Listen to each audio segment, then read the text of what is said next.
Hello there, and welcome back to more Final Fantasy VI. Last time, we obtained a new pair of wings, the Falcon, from Setzer's deceased friend, Daryl. And it has allowed us to sail the skies of the world once again, allowing us to basically have access to everything and anything that we want. And that can include going to new areas that are covered entirely by mountains, or even taking the fight to Kefka directly right now, which is actually something we can do. If we want to, right at this moment, we can take the Falcon and sail down to Kefka's tower and start fighting him. It's pretty interesting. In fact,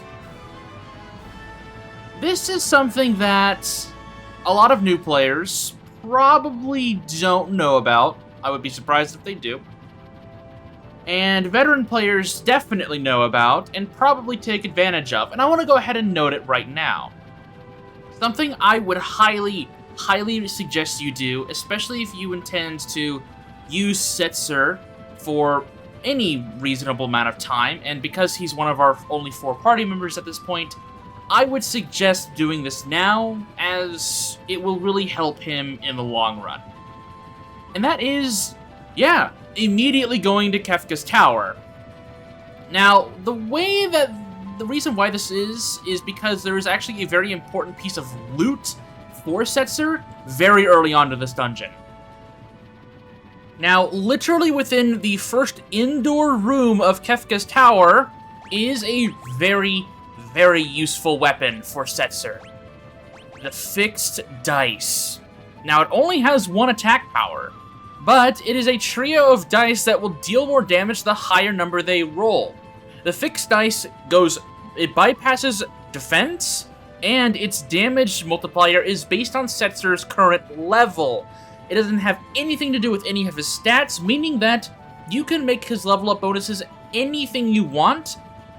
And in terms of relics, you don't need to run any kind of earrings or hyper wrists or anything like that to increase his damage output. The fixed dice is a very, very useful piece of equipment. It is the one of 2 items I got in Kefka's tower. I also grabbed a Hypno Crown, which is something I can't wear right now, but we'll get around to that in a little bit. But I did not grab anything else in Kefka's tower, because there are a lot of in-game equipment and items in there, but I didn't want to grab those because it would sort of trivialize a lot of this game's current difficulty. I wanted to grab the fixed dice because not only is it so early into Kefka's tower as a dungeon, but it is also Setzer's best weapon, and it sucks that it's right in Kefka's tower, meaning that you don't get a lot of time to use it, and because I want to actually use Setzer a little bit more as a character, getting his best equipment right there is very, very, very useful, and I highly suggest you go out of your way to do this. But with that said, we also get the chance to explore what's inside the Falcon. Now, something that is really interesting to note is that the Falcon does not have all of the crazy casino equipment that the Blackjack did, as that's also what makes the Falcon a little bit of a faster ship. This old man right here is our equipment remover. We can go into this room. This is just kind of a nice little hangout spot, probably where Daryl used to just chill whenever she wasn't flying the airship. And we have this kind of a compartment room where our party members are now going to be idling. As long as we don't give up hope, there's still a chance for the future. Let's go ahead and see what everyone else has to say. Alright, let's do this. It's still pretty funny how Sabin is entirely optional. You don't actually have to get him in order to challenge Kefka. If something were to happen to me, all the world's ladies would grieve. Let's go ahead and change party members. So, yeah, technically speaking, you only ever need Edgar, Celeste, and Setzer in order to challenge Kefka. You can skip out on Sabin and be perfectly fine. Now, this doesn't mean that you need to have these 3 in your party if you want to go and challenge Kefka. It just means that they will be your bare minimum 3 party members. Anyway, let's go ahead and set this up. We'll go ahead and see if we can show off the fixed dice a little bit here in a little bit, because I actually now want to get into the main event of today's episode, and that is going to where that Pigeon was, which is not far from here, actually. and seeing if we can figure out what exactly Celeste meant by it helping us find our friends. So, this was the town that it was right next to, so let's go ahead and head inside and see which one this is. This is Miranda. Unfortunately, this town doesn't really seem to be able to catch a break. Its size hasn't changed all that much, and it doesn't seem like it's really been hit by the light of judgment, but who knows. A swordsman came through here recently. His skills were impressive enough, but I could tell his heart was full of turmoil.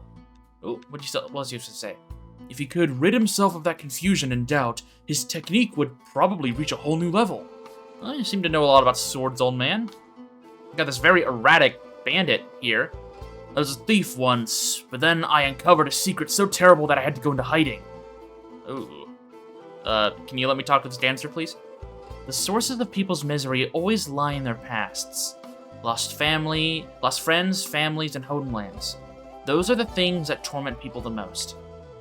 And that definitely seems to be ringing true, especially with certain of our party members. A man with a strange manner of speech came through town not long ago, kept calling people something funny.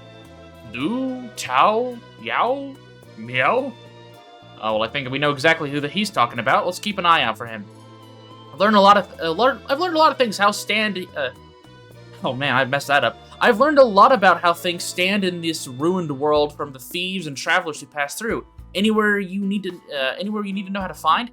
So because of how the continents have sort of shifted around, it might be a little difficult to find certain areas, but I'll be sure to point them out as we get to them, as we're going to be tackling them one by one. You know the guy in Zozo who says this place is dangerous? He's the only honest guy in that town. If you need something there, he's the one to ask. Because Zozo is a city of liars, you know, it's interesting that there actually is one decent denizen there.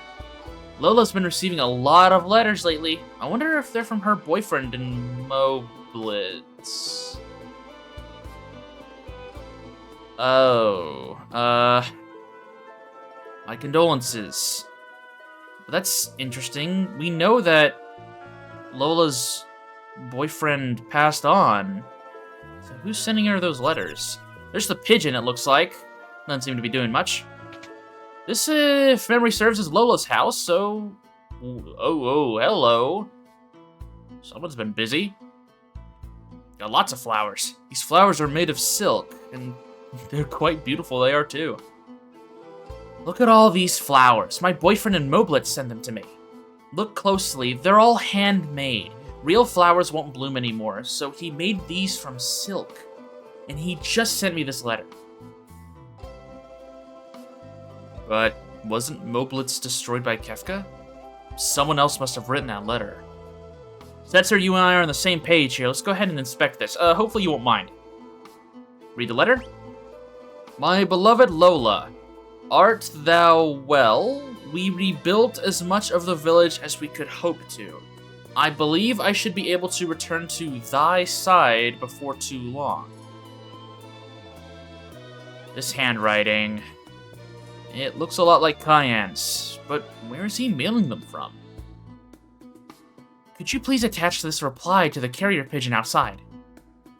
Sure, why not? If it'll send us to... If that pigeon might send us to Cayenne, might as well. Thank you. Sure, no problem. I'd like to have a word with Cayenne as well. He wasn't in Moblitz when we were there. Or maybe he was just sleeping or something. There we go. Alright, the pigeon is off.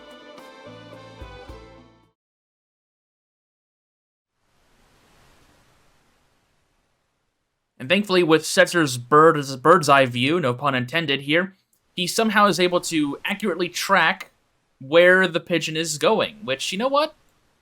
I could see Setzer having that ability.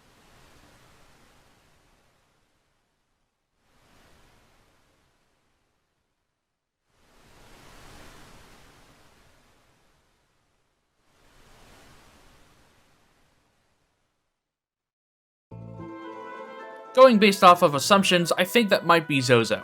What to say over here? I used to be a thief. One time I busted a gut climbing up the cult of Kefka's tower to steal their treasure. Ooh.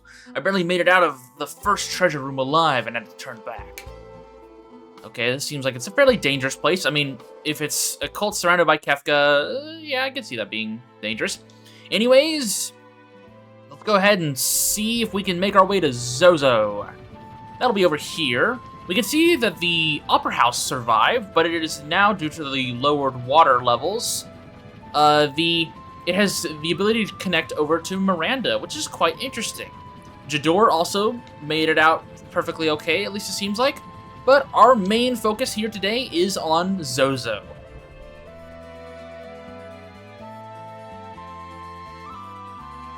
Alright, there we go.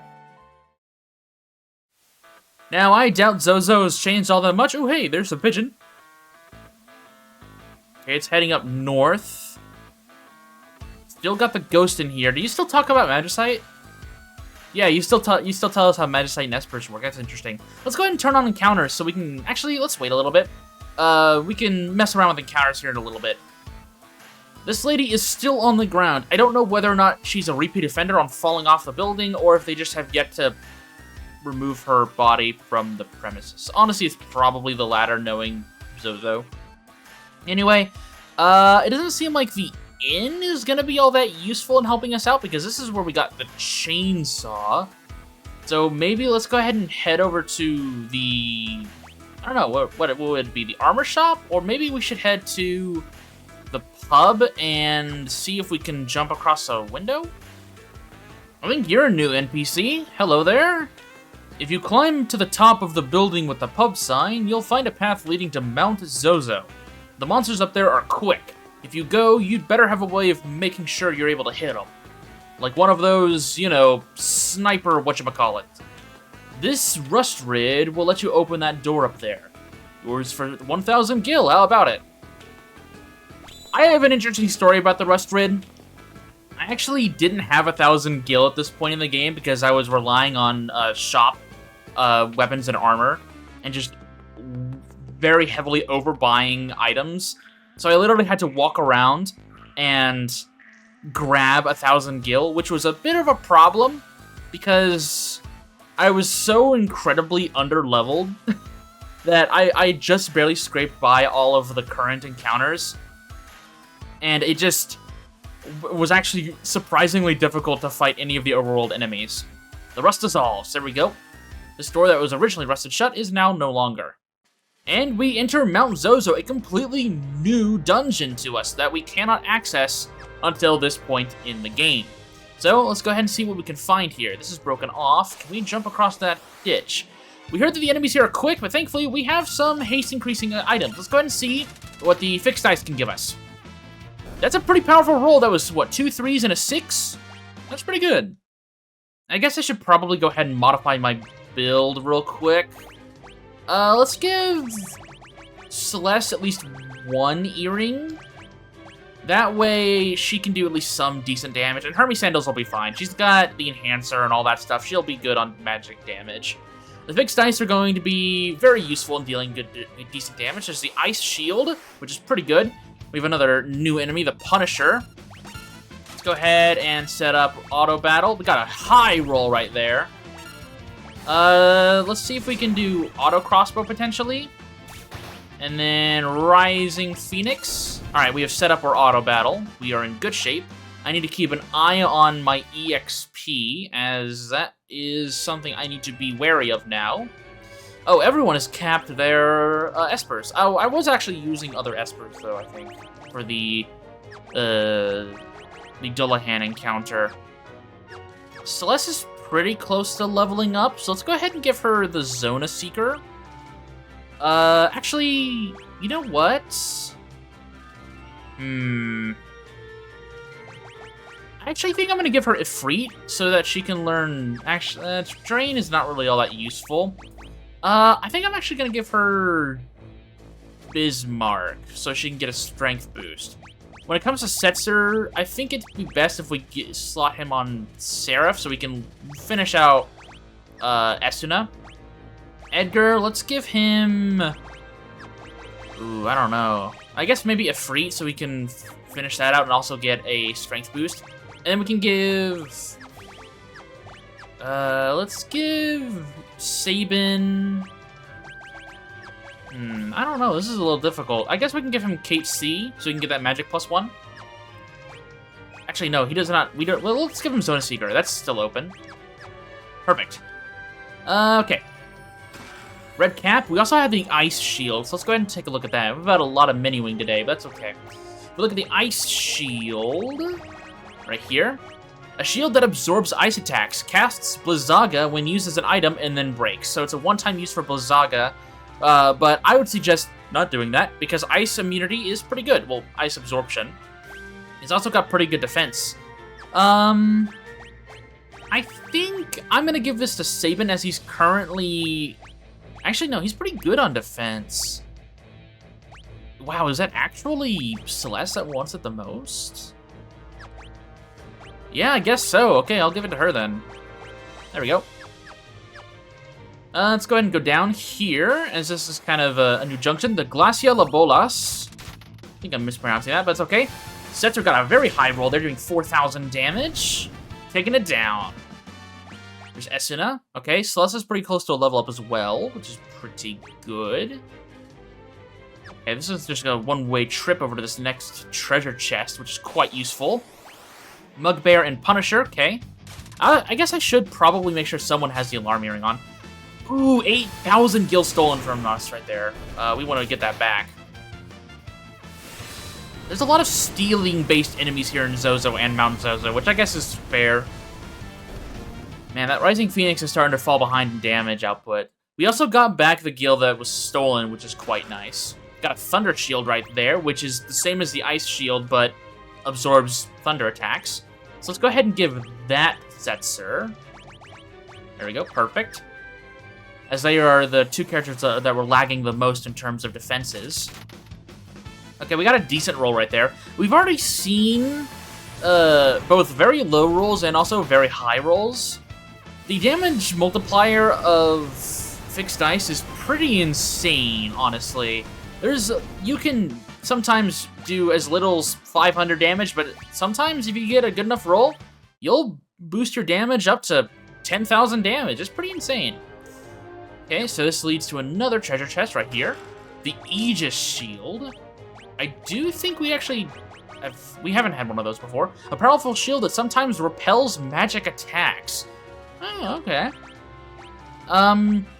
Technically speaking, Sabin is our next weakest defense-wise, so let's go ahead and give him the Aegis Shield for right now. And then Celeste is leveled up, so let's work on an Esper that she wants to learn magic from. Banish isn't really all that useful. Berserk isn't all that useful. I guess she's just not really... She doesn't really need anything all that much. So let's go ahead and give her Fenrir, I guess.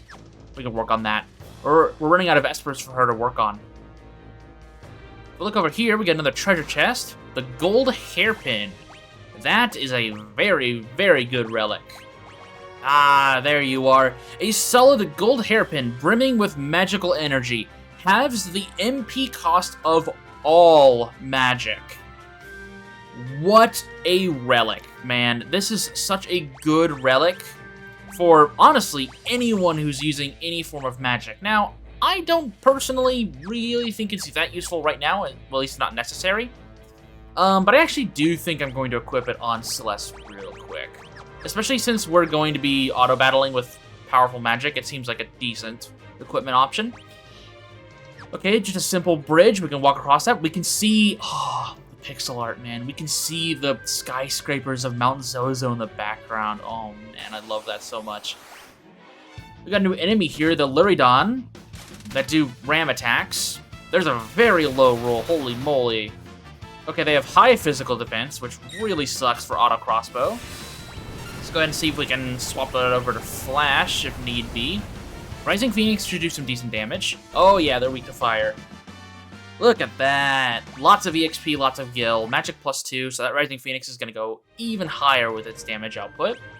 So let's go ahead and swap out Sabin. Let's go ahead and give him Carbuncle, I guess, so we can learn Teleport. I mean, that's not a bad thing, especially if I want to escape a dungeon quicker. Mountain Zozo, let's go ahead and heal up as well.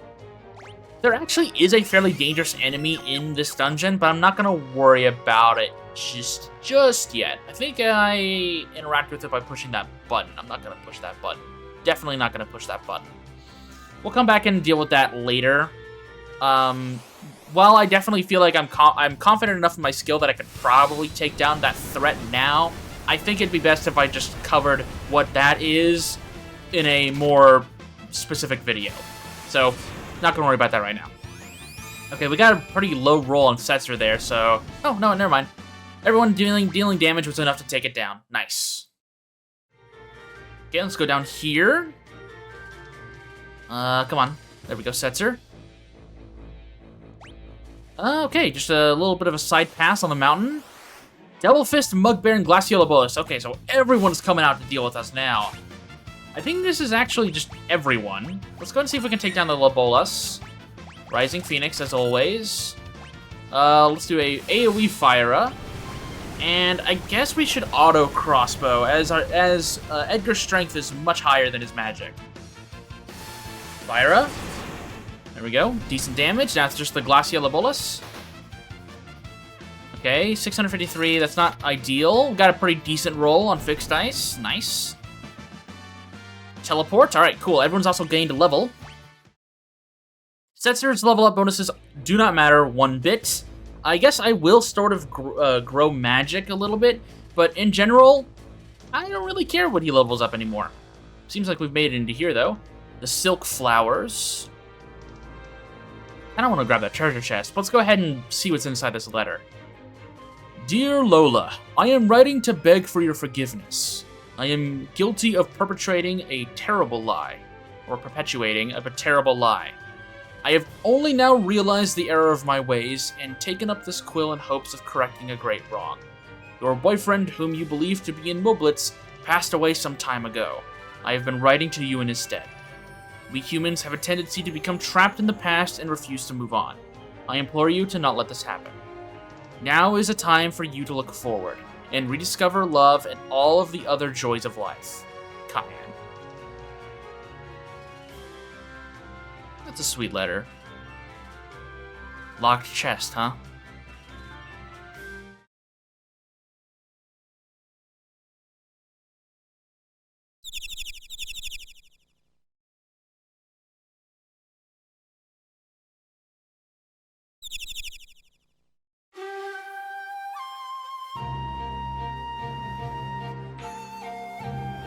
Memories of the world before the fall remain, but the light of dawn doth never change, nor e'er the hearts of men. Cayenne. You're all alive. Cayenne. I shall go with you. We must not abandon the world to Kefka. But... however did you find me? Wait, tell me you did not read my letters.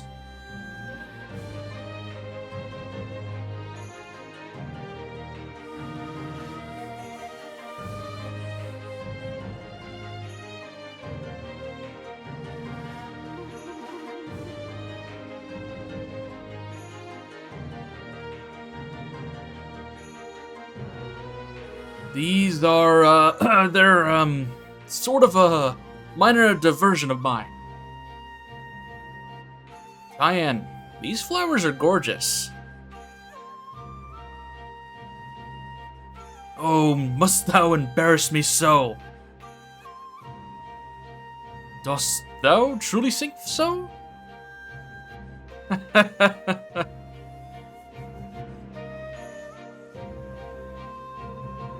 I wondered what had become of that poor girl, always waiting for word of her beloved. I decided to pay a visit to Miranda. I learned that she had long since stopped receiving replies, but still sent a letter each day.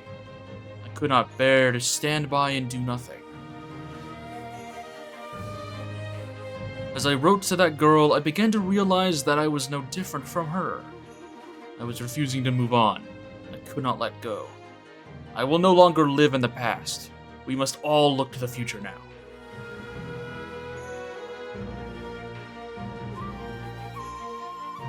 By the way, I encountered Sir Gao in Miranda. He said he would get strong, smash Kefka.